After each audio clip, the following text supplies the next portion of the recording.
Creo que el Real Madrid va a ir a por un delantero en invierno. ¿Qué papel puede desempeñar Hazard en sustitución de Benzema? Estas y otras preguntas las vamos a contestar en el nuevo Q&A. Vamos a por él.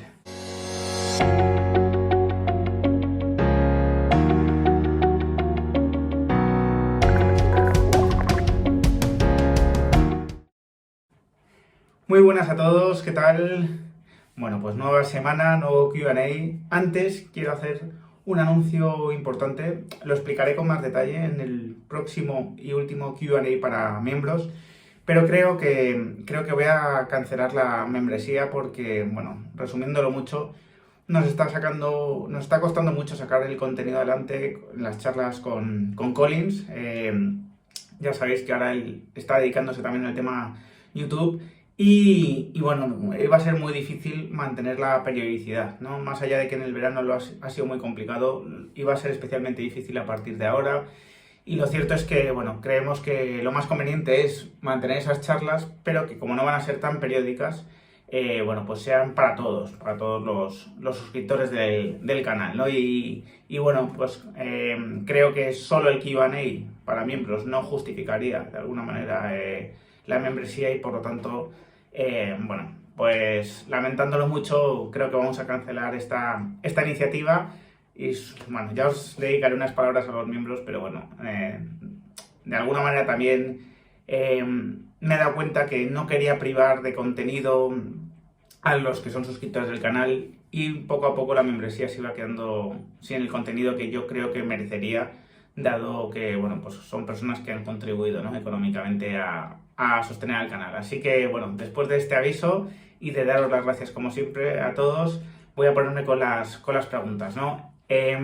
La primera es sobre si el Barça, una vez pasado el efecto de las palancas, puede volver otra vez a la regla 1-4, ¿no? Ayer hice un vídeo sobre el tema del límite salarial, ¿no? Ya sabéis que salieron publicados los nuevos límites salariales y me detuve en esta parte un poco, pero tengo que comentar que después estuve en la rueda de prensa de la Liga. De hecho, pude hacer una pregunta.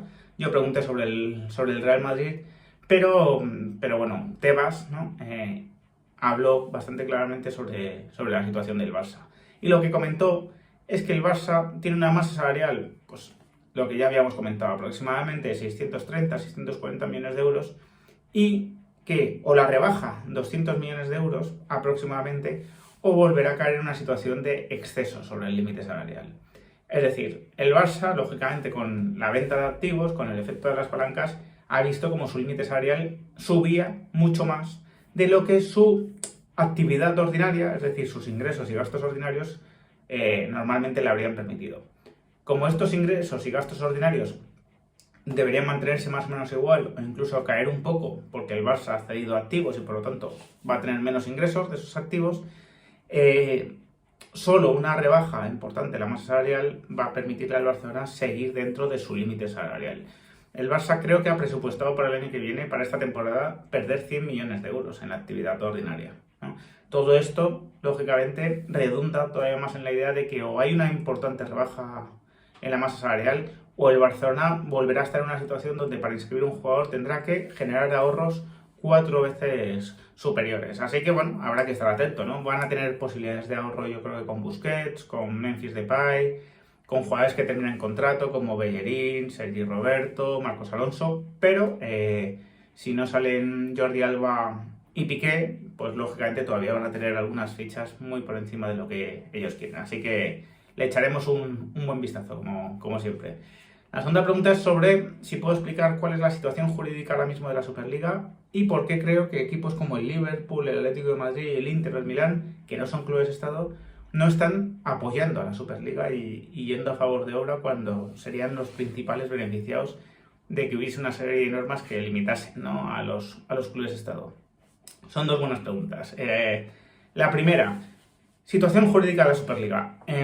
Tuvo lugar ya la vista pública en el mes de julio y estamos a la espera de dos cosas, ¿no? La primera es una opinión no vinculante del abogado general, creo que se llama, abogado general, que, insisto, es una opinión no vinculante, pero es una opinión que a mí me han dicho que en el 80% de los casos, después el tribunal sigue esa misma recomendación que ha dejado el abogado general, ¿no?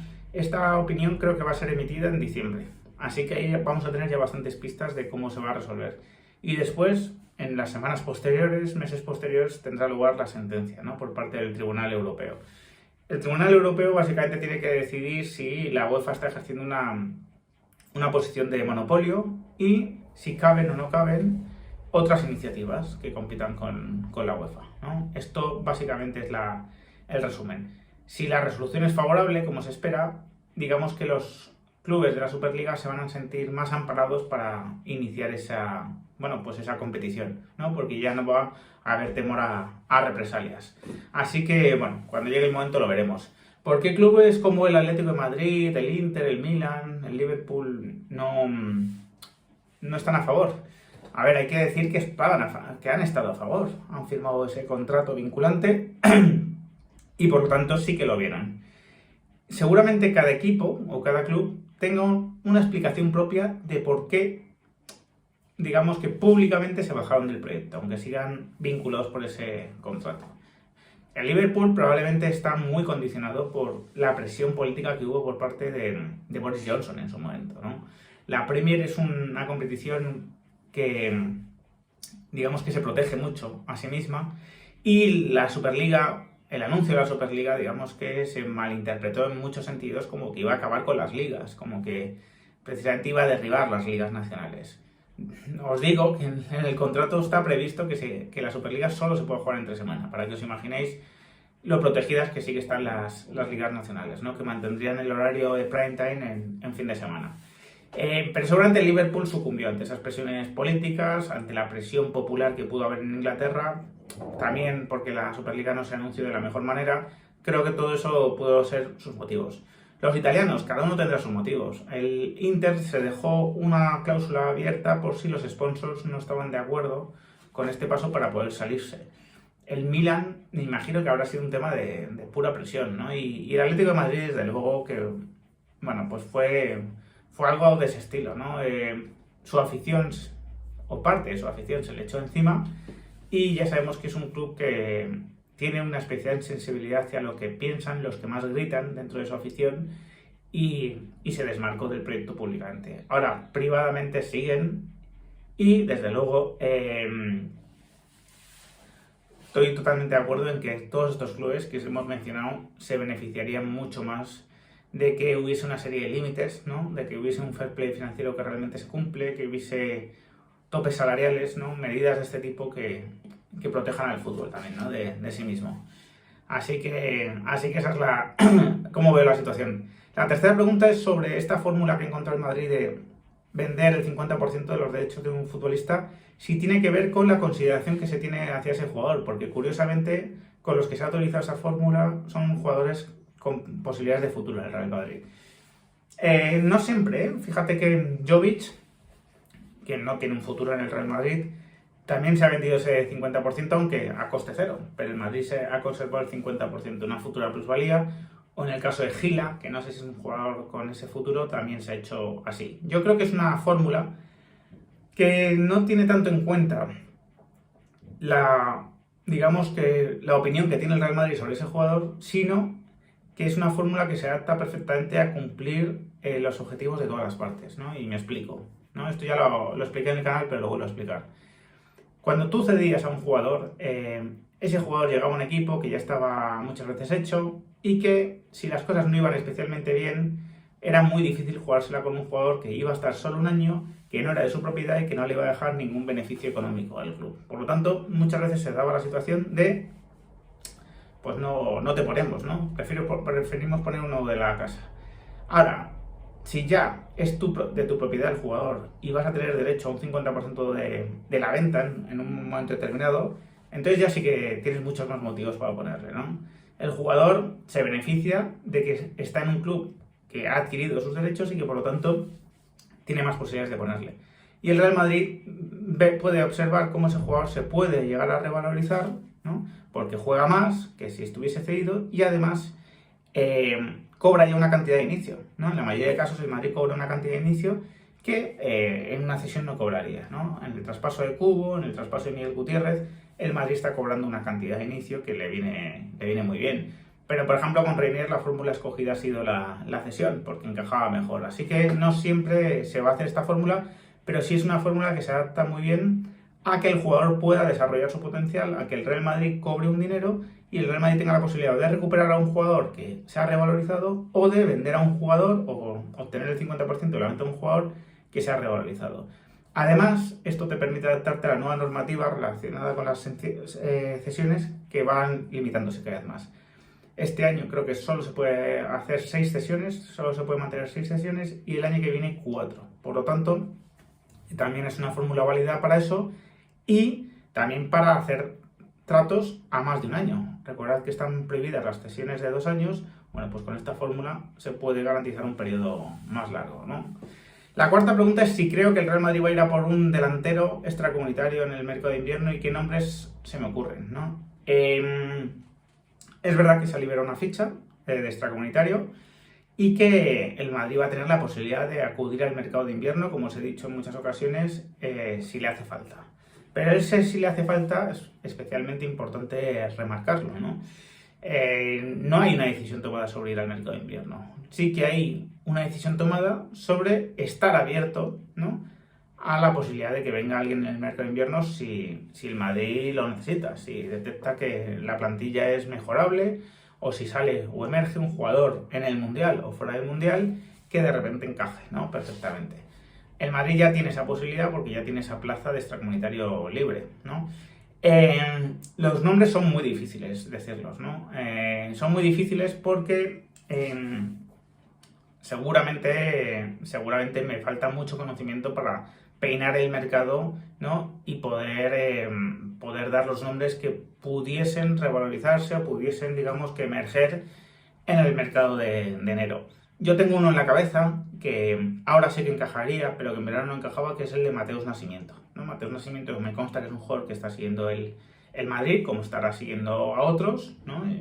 Y es un jugador que gusta mucho, que me parece muy bueno, tremendamente bueno, y que ahora sí podría fichar por el Real Madrid en el entendimiento de que es un jugador que a corto plazo no exigiría jugar de titular, pero que sí que podría tener a largo plazo potencial Real Madrid, ¿no? Entonces, en ese sentido, sí que es un jugador que podría encajar perfectamente con la estrategia de fichajes del Madrid. Pero hay que decir que hay que ver cómo funciona el equipo, ¿no? La baja de Benzema es una baja corta de momento. Hay que ver si en el Castilla, ¿no?, algunos de los atacantes que tiene el Castilla pudiese cumplir ese mismo papel que Mateus Nascimento, ¿no? Ya sabéis que tengo esperanzas en Iker Bravo y bueno, pues con todo eso a lo mejor en enero tenemos más información para ver si encajaría o no encajaría el fichaje de un delantero, ¿no?, en el mercado de invierno. Así que de momento es así como lo veo, ¿no? Quinta pregunta es, ante la baja de Benzema, si creo que Hazard puede hacer un buen papel. Pues fijaos, ¿no? Me ha parecido muy interesante la reflexión que ha hecho Marcos López en el canal, lo publiqué ayer, y una de las cosas de las que habla es de que le gustó mucho el partido de Hazard contra el Celtic, pero no le gustó cómo jugó como falso 9. No le gustó porque consideró que se orientó mal en muchos momentos, que no recibió y se podía girar, sino que muchas veces tenía que devolver de espaldas porque no veía el juego, no tenía una vista panorámica sobre el juego. Y me gustó esa reflexión porque no es la reflexión típica que se escucha por ahí fácilmente después de que Hazard haya hecho uno de sus mejores partidos con el Madrid. Entonces, ¿a qué me refiero con esto?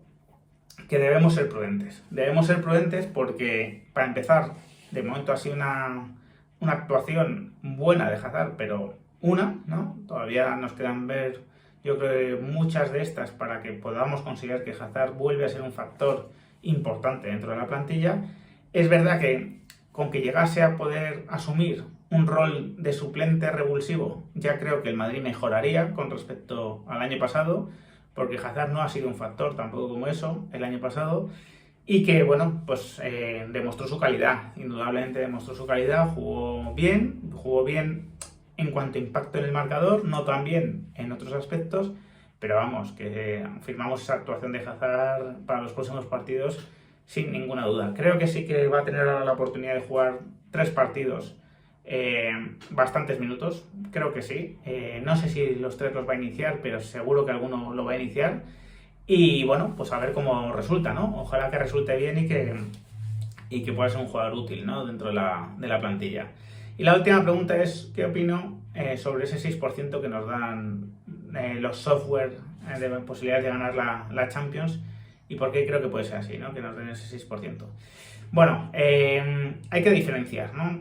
Casas de apuestas, software, opiniones periodísticas, son diferentes, ¿vale? El software se supone que funciona por Big Data y, bueno, pues tiene en cuenta no sé qué tipo de factores, ¿no? Me imagino que edad de futbolistas, nivel de futbolistas, trayectoria, no sé qué. Meterá miles de variables y sale que el Madrid tiene un 6% de posibilidades y es el quinto favorito de la Champions. Bueno, como no conozco los criterios tampoco puedo discutirlos mucho, ¿no? Para mí es evidente que tiene más de un 6% de posibilidad de ganar la Champions y para mí no es el quinto favorito, debería estar mejor colocado, ¿no? Casas de apuestas, ahí son los apostantes muchas veces, ¿no? Los que deciden este tipo de cosas o las propias casas de apuestas con sus softwares. Lo mismo digo, o sea, difícilmente discutible porque tampoco conozco muy bien los variables. Lo que sí que creo es que en España tendemos a minusvalorar al Real Madrid en muchas ocasiones. Y lo hacemos muchas veces porque lo de fuera, lo desconocido, nos suele parecer mejor. Es decir, vemos el resumen de la Premier, vemos el golazo de no sé qué jugador y de repente pues decimos, este jugador tiene que ser espectacular, ¿no? Menudo golazo acaba de meter, espectacular el gol, por ejemplo, de, yo qué sé, ¿sabes? De Sterling. Bueno, después ves que cuando te enfrentas a Sterling es un muy buen jugador, pero que no es tanto como tu cabeza muchas veces había imaginado, ¿no? Y esto yo creo que pasa en España bastante y se tiende a minusvalorar al Real Madrid cuando es objetivamente uno de los mejores equipos del mundo, ¿no? Y cuando viene de ganar la Champions. Por esa fascinación por lo desconocido, ¿no? Por el fútbol internacional, muchas veces se cae en eso, ¿no? Y eso creo que también influye en la percepción de que el Real Madrid siempre se le sitúa como menos favorito de lo que realmente es. También porque hay una especie de menosprecio al juego del Real Madrid por parte de muchos antimadridistas que consideran que la forma de ganar del Real Madrid no es, digamos que no es, vamos, está muy lejos de ser idílica de alguna manera, ¿no? O que no es propia de un equipo de su grandeza. Y creo que eso también influye. Así que esas son un poco mis conclusiones. Y sin más os dejo, espero vuestros comentarios. Si os ha gustado el vídeo, dejad un like, compartidlo y suscribiros al canal los que no lo estáis. Un fuerte abrazo.